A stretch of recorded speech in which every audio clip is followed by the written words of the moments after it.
Picture this. It's the year 1450. Before sunrise, your forge is already glowing. Farmers are waiting outside with broken plows. A knight needs his sword repaired before dawn. Merchants are lining up with tired horses. It looks like you found the perfect medieval business. But then reality arrives. Every swing of your hammer burns expensive charcoal. Iron costs keep rising. One mistake can ruin hours of work. And no matter how busy you are, the taxes still have to be paid. Today, we're opening a medieval blacksmith shop in England around the year 1450. We'll track every silver penny that comes in and every expense that goes out to answer one simple question. Could a blacksmith actually become rich? The first surprise is that a blacksmith wasn't just making swords. In fact, weapons were only a small part of the business. Most of the money came from everyday customers who depended on iron tools to survive. Farmers needed plows, sickles, hoes, and axes. Merchants needed wagon repairs and horseshoes. Builders needed nails, hinges, locks, and iron fittings. Every profession relied on the local forge. That made the blacksmith one of the busiest craftsmen in any medieval town. If iron broke, work stopped. And when work stopped, customers came looking for you. Location mattered just as much as skill. A forge near a busy market road could attract hundreds of customers every month. Every traveler, merchant, and farmer passing through represented another chance to earn silver. But opening the shop wasn't cheap. Before your first customer arrived, you needed a forge, an anvil, bellows, hammers, tongs, chisels, workbenches, and enough raw iron and charcoal to keep production running.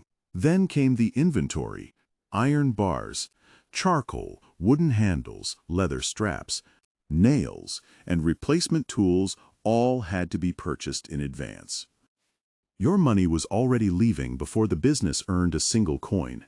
You also needed working cash. Suppliers expected payment. Customers sometimes bought on credit. If your cash box ran empty, production could stop completely even if orders kept arriving. Labor became the next challenge. A successful forge often employed apprentices or helpers to pump the bellows, prepare iron, carry heavy materials, and assist with daily repairs. Training those apprentices wasn't free. They made mistakes, they wasted iron. Sometimes they ruined expensive projects that had to be started all over again. Every mistake reduced your profits. Then there were material costs. Every horseshoe, knife, axe, or plow consumed iron and charcoal. If mining slowed or supplies became scarce, your expenses could rise almost overnight. Meanwhile, customers expected quality. A broken plow could ruin a farmer's harvest. A loose horseshoe could injure an expensive horse. A poorly made sword could cost a knight his life. Your reputation was one of your most valuable assets. By now, your business already has expensive tools, rising material costs, apprentices to manage, suppliers demanding payment, and customers expecting perfect craftsmanship. So the real question isn't whether you can forge iron. It's whether this workshop can actually make you rich. Now the money finally starts coming in. A farmer pays to repair a broken plow. A merchant buys a fresh set of horseshoes. A builder orders dozens of iron nails.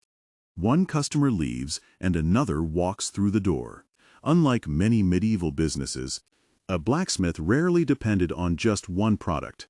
Every day brought different jobs, and every job created another source of income. Horseshoes were among the most reliable products.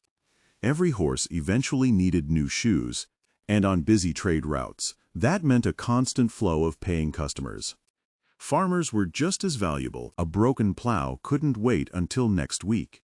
During planting and harvest season, repairing farming tools became one of the forge's biggest sources of revenue. Builders created another steady market. Every new house, barn, bridge, or workshop required nails, hinges, locks, brackets, and countless pieces of forged iron. Then came the higher-paying customers. Knights, wealthy merchants, and local nobles ordered custom weapons. Armor repairs and specialized metalwork that often earned far more than ordinary tool repairs. Reputation quickly became your greatest advertisement. A customer whose wagon was repaired properly would recommend your forge to others. In medieval towns, word of mouth traveled faster than any written notice. As demand increased, so did production. The forge burned from sunrise until long after sunset. Apprentices pumped the bellows, while glowing iron moved from the fire to the anvil almost without stopping. At first glance, the business looked incredibly profitable. Silver coins filled the cash box almost every day. But appearances can be deceiving. Every finished product consumed expensive materials. Iron disappeared into tools. Charcoal burned away with every hour the forge stayed hot. The more you produced, the more supplies you had to replace. Operating costs never took a day off. The forge needed constant maintenance.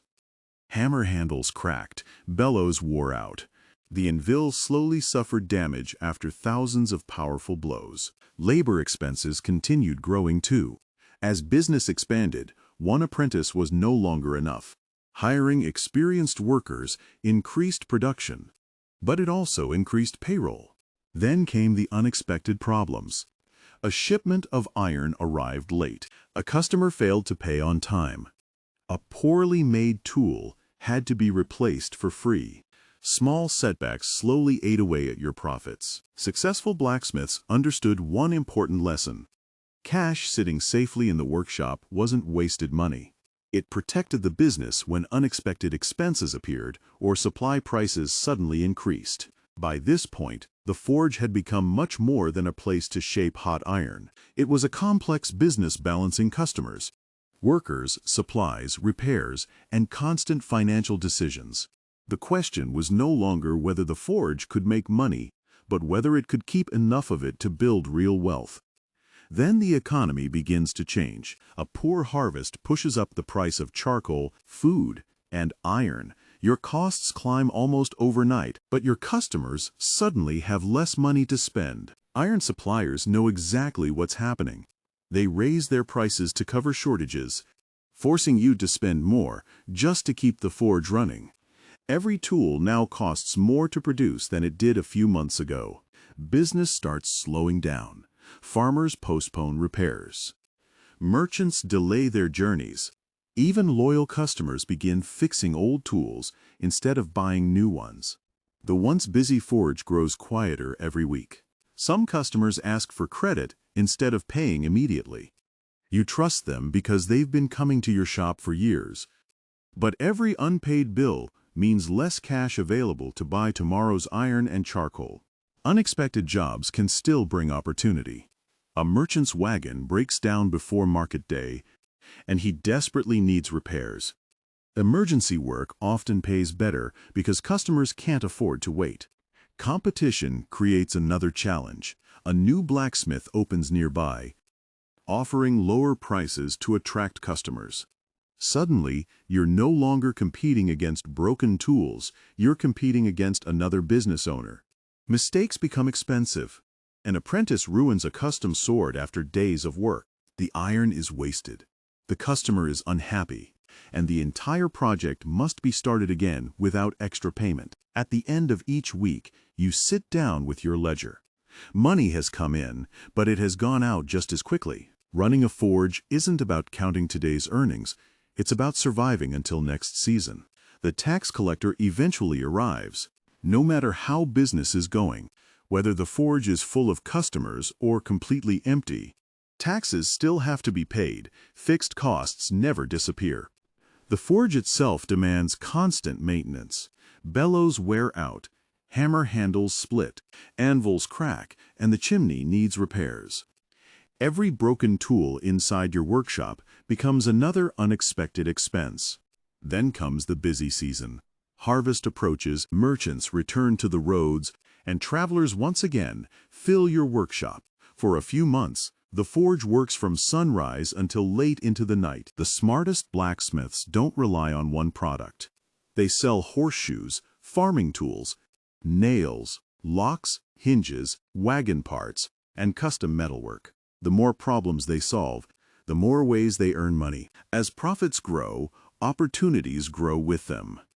Extra income can be invested into livestock, farmland, or local trade, creating new sources of wealth that don't depend entirely on the forge. Over time, a successful blacksmith earns something even more valuable than silver or reputation. Customers travel farther, merchants recommend the workshop, and local leaders begin treating the blacksmith as one of the town's most trusted businessmen.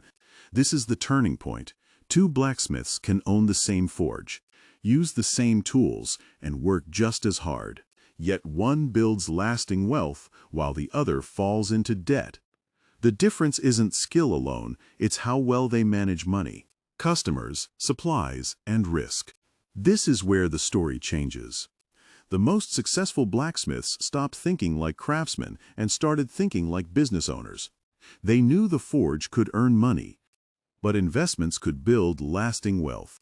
Instead of spending every silver penny, they bought farmland, livestock, or rental property. These assets continued producing income even when the forge was quiet, giving them protection during difficult years. The forge also gave them something even more valuable than money information. Every day, merchants shared news about trade routes, iron prices, harvests, and shortages. Good information often became profitable opportunities. Over time, trusted customers returned again and again. A merchant who repaired his wagon today might order horseshoes next month. A farmer buying a plow this spring would return for repairs after harvest. Loyal customers became the foundation of a stable business. As profits increased, the workshop expanded. More apprentices, better tools, larger storage, and a bigger forge allowed the business to complete larger orders while serving even more customers each day. Success also brought influence. Wealthy blacksmiths often became respected members of their communities, advising local officials, financing businesses, and helping shape the future of their towns. When you look at a medieval village, it's easy to notice the castle or the church. But hidden behind the smoke of a small forge was one of the engines that kept the entire economy moving. Every repaired plow helped produce food. Every horseshoe kept merchants traveling. Every nail helped build homes. Every wagon repair kept trade flowing. The blacksmith quietly connected almost every part of medieval life.